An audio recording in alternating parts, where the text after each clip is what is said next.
Welcome to the Put on Waivers Media Group, home of the Put on Raiders podcast and the Student Body Right podcast.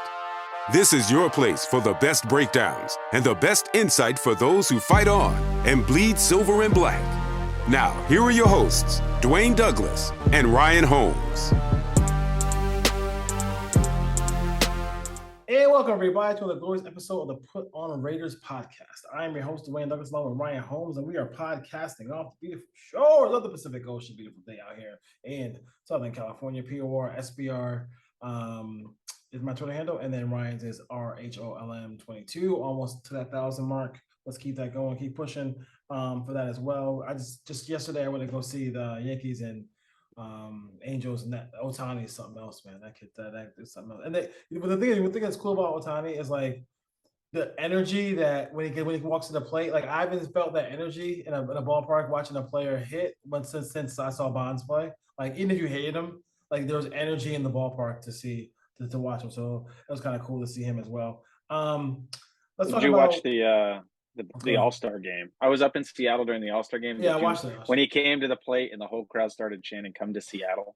And the atmosphere in that stadium when he hit, even as, he's a division rival, and those fans really put it in to try to get Ohtani. And then did you catch the interview that John Boy Media did with Aaron Boone yesterday? No. Or maybe it was this morning? I did not see that one. I like John Boy. I forgot. So basically, John Boy made a comment to Aaron Boone, and he's like, I would have walked him in the fifth when it was like a 0-0 game. He's like, I would have walked him in the seventh when he hit the home run. Yeah. And Aaron Boone explained, well, we were up 2-0 at the time. We didn't want to walk him and have Moniak come out and be at the tying run. Mm-hmm. And then Aaron Boone made a comment about walking him in the ninth. He's like, when you're the manager, you can do whatever you want to him. You made a comment to John Boy about quit questioning me as a manager and when to pitch to it. That's funny. Well, at least the one thing I would say about them, is at least they wouldn't have the manager in front of them. They asked, the reason why that network has been successful is because they ask the questions that fans would. They don't sometimes people will talk trash, and then when they get the person in front of them, they're like, hey, how you doing? Nice shoes. How your daughter doing? Stuff like they try to get off, and they never go back to actually what they're talking about. Boone's a little feisty. We all know that. Let's see. So position pay. So this organization, the Raiders, I think I want to talk about this because we talked about last show about Josh Jacobs and his situation, but they have, if you look at the way the structure of everybody's pay, they prioritize certain positions, and that's going to be what they prioritize. So if you're looking for them to break the bank at corner, just go back and look at what JC Jackson, did the Patriots pay him? No, he went to the Chargers, right? So those are the kind of things you got to look for. Did they give Epps big money? Did they give all these guys big money? They're not giving those guys big money, but they'll give big money to a pass rusher. They'll give money to an offensive tackle. They'll give money to a big time wide receiver. Those kind of things those are the areas that they will give money to. So I think I know we might look at it as being frustrated, Raider Nation, but when you see this team, just remember they're not, when they build this image, Ryan, they're not going to build it in a way that you may say, hey, go out there and spend a bunch of money on Darius Slay or another corner who's in his prime. They're going to draft a guy, build him up, and then when that second contract comes, if he doesn't play a position that they want to put big money in, they're going to move on. Yeah, I don't think this is a Raiders or Patriots way. This is an NFL thing. Most teams do this, the successful teams. They don't pay money to those positions, essentially middle linebacker, safety. They're paying money for corners.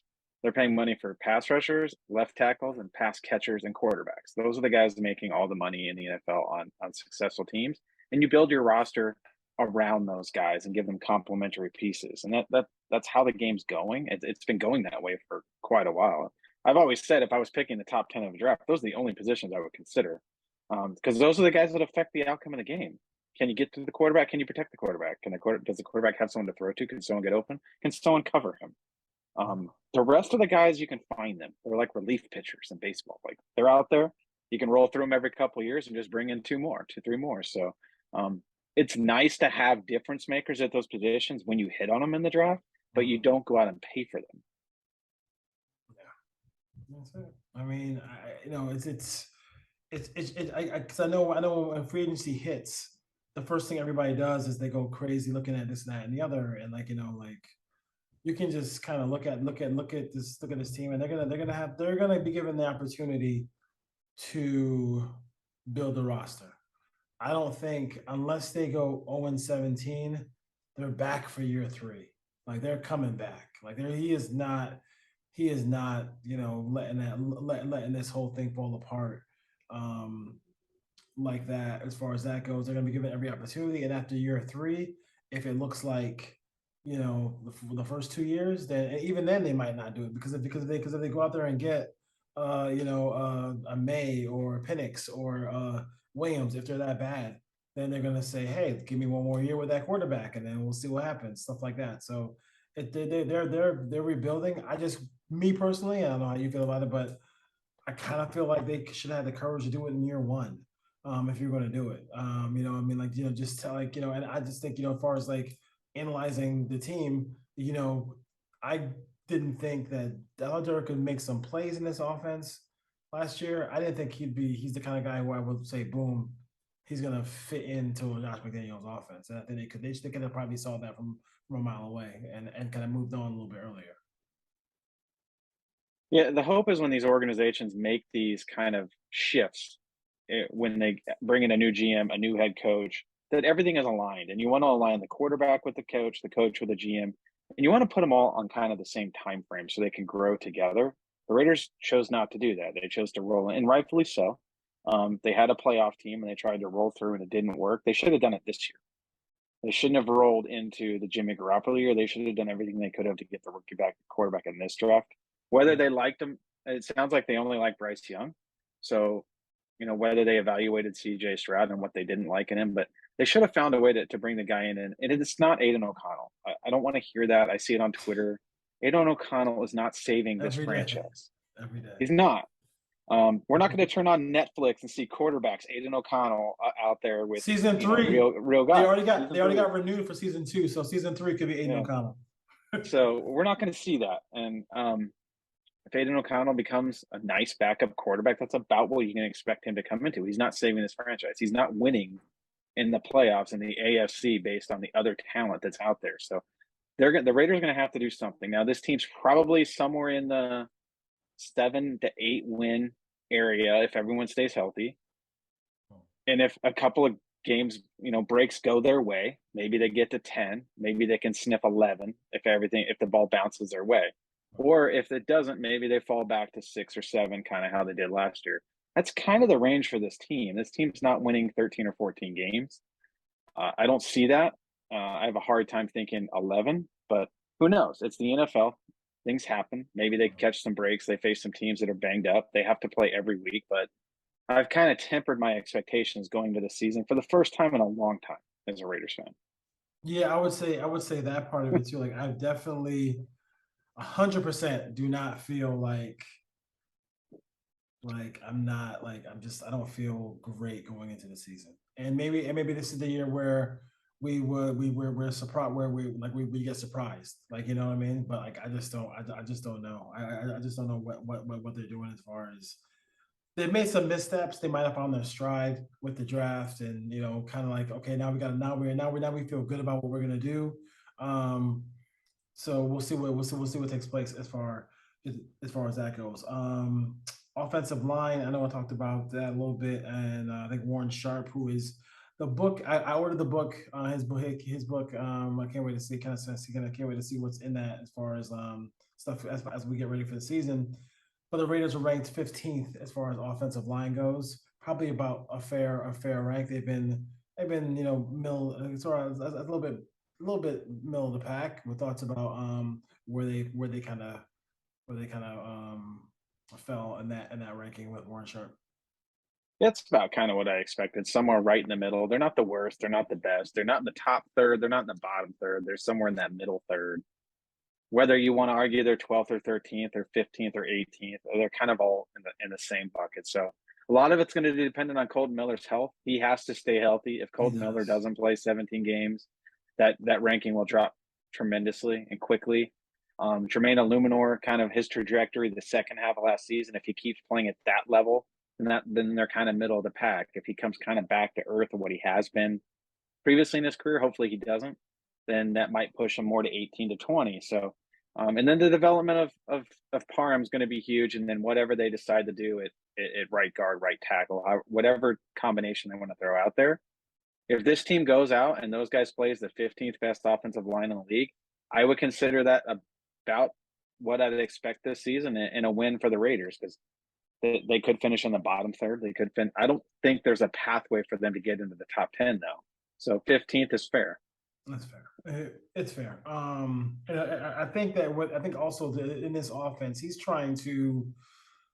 The only thing about the whole get the ball out quick thing that bothers me is that, like, the defense, they watch film too, and I do worry about that part of it. Like them getting the ball, trying to get the ball out quick, and then that could lead to lead to some pick sixes, stuff like that. But they will have opportunities to move the football when you have a big young tight end. You also have these receivers all over the place. So here's what the successful part of this team needs to be, Ryan. They score a shitload of points. Like, if the defense is bad and we can just kind of say, okay, fine, another off season, whether they win 4 games, whether they win 10 games, what's your expectation of this offense? Because they really should, at least on paper, we're saying to ourselves, if Jimmy's foot is okay, and from what people have been telling me, he's a quote unquote ahead of schedule, whatever that means. They should score a lot of points. I need them to score in the red zone. That's the issue they've always had. So assuming they can improve in the red zone, and they have the big bodies. Let's be honest. They have Adams, Meyer, and Mayer. They have 3 guys that are bigger body guys that can win some of those basketball type routes where they can get position and post guys up. They can win jump balls. They can win fade routes. They should be able to average somewhere in the 22 to 25 points a game range.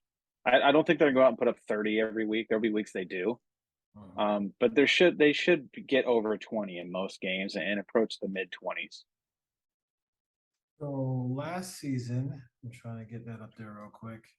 I do think penalties are going to be huge. They cannot get a lot of holding penalties and get into 2nd and 20s and 1st and 20s and 2nd and 15s, because I don't think Garoppolo is going to throw the ball down the field enough to overcome the down and distance when that happens. So a lot of this is going to be on the offensive line. How do they hold up as far as penalties?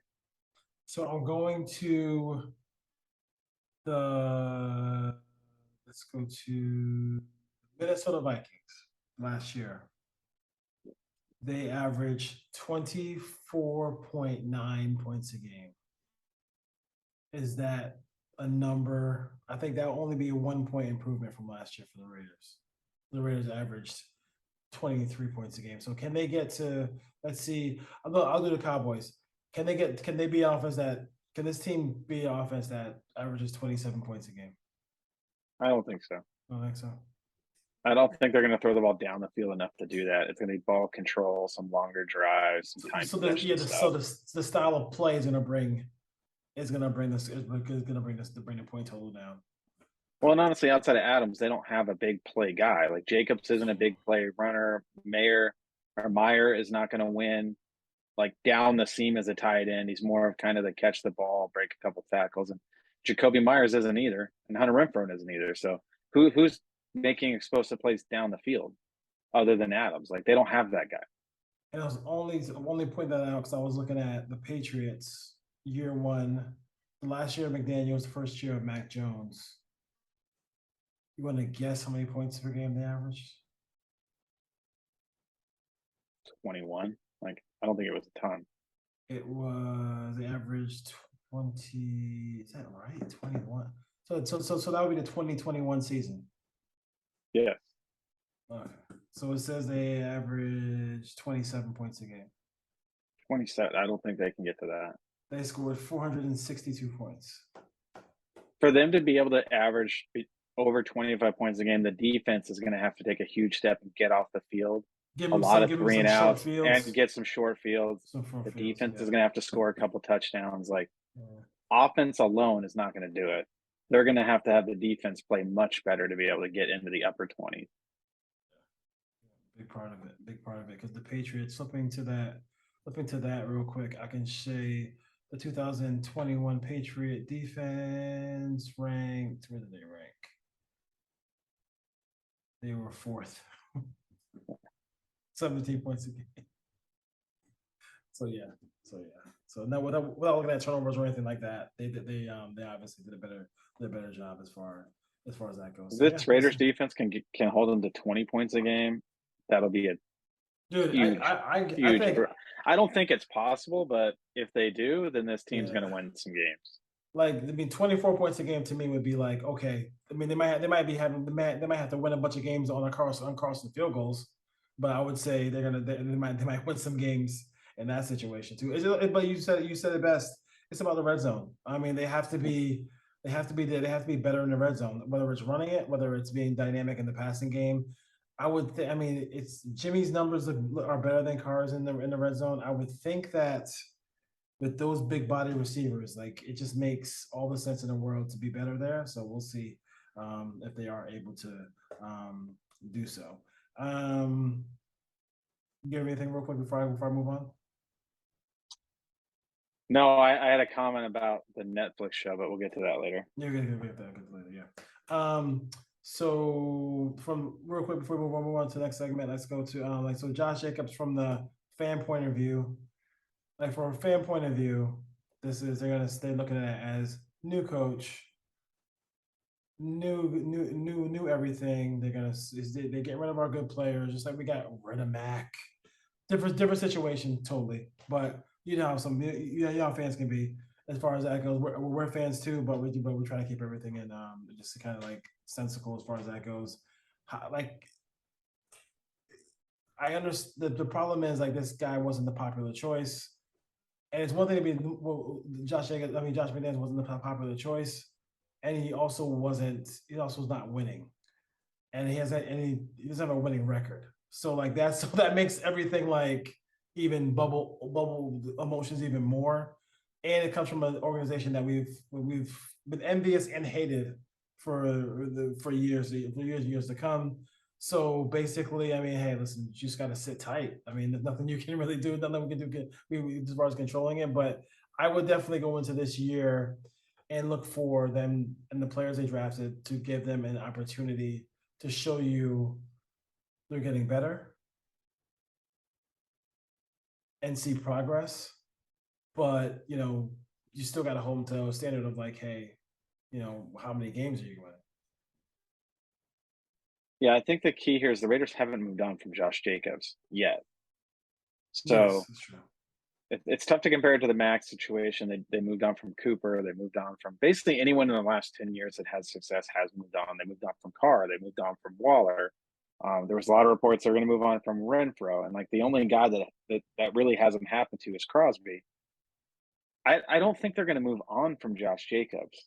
I think the plan is to keep him over the next, hopefully, 3 to 4 years. The problem is it has to be at the right number for the team.